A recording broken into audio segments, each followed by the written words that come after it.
আসসালামু আলাইকুম প্রিয় দর্শক, কেমন আছেন সবাই? আজকে আমি আপনাদেরকে বানিয়ে দেখাবো 1 পাউন্ডের একটি ভ্যানিলা কেক। এটি আমার এক ভাস্তির বার্থডেতে আমি বানিয়েছিলাম।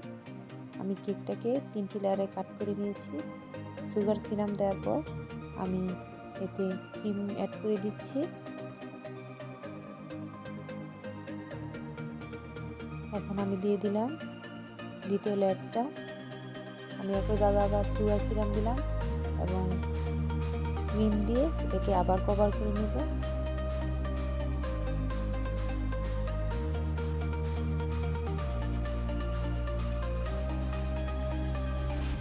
আমি ক্রিমটাকে বিট করার পর কিছুক্ষণ নর্মাল ফ্রিজে রেখে দিয়েছিলাম যাতে ক্রিমটা একটু টাইট হয়।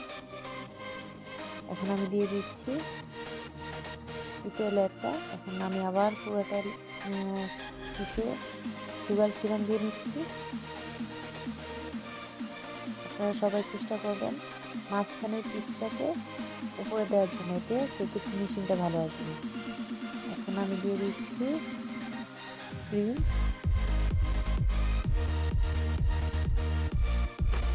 ক্রিমটাকে আমি আস্তে আস্তে সাইডে দিয়ে দিচ্ছি।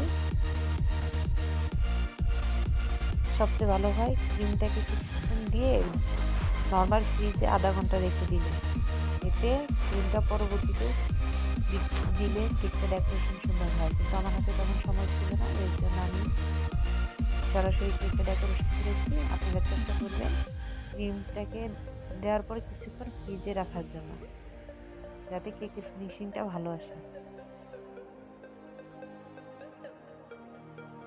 এখন সমস্ত কেকে ক্রিমটা দিয়ে দিচ্ছি।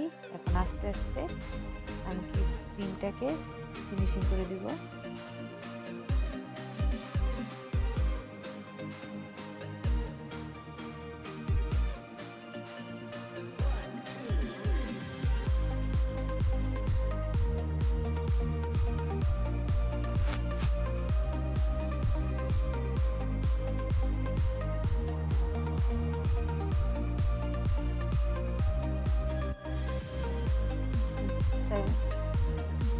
সাইড দিয়ে কেকটাকে সমান করে নিচ্ছি।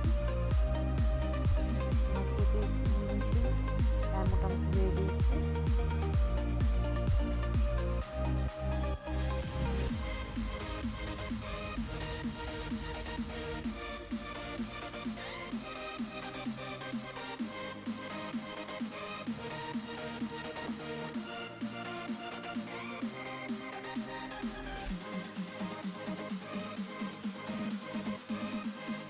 ধীরে ধীরে কেকের ফিনিশিং আনার চেষ্টা করছি।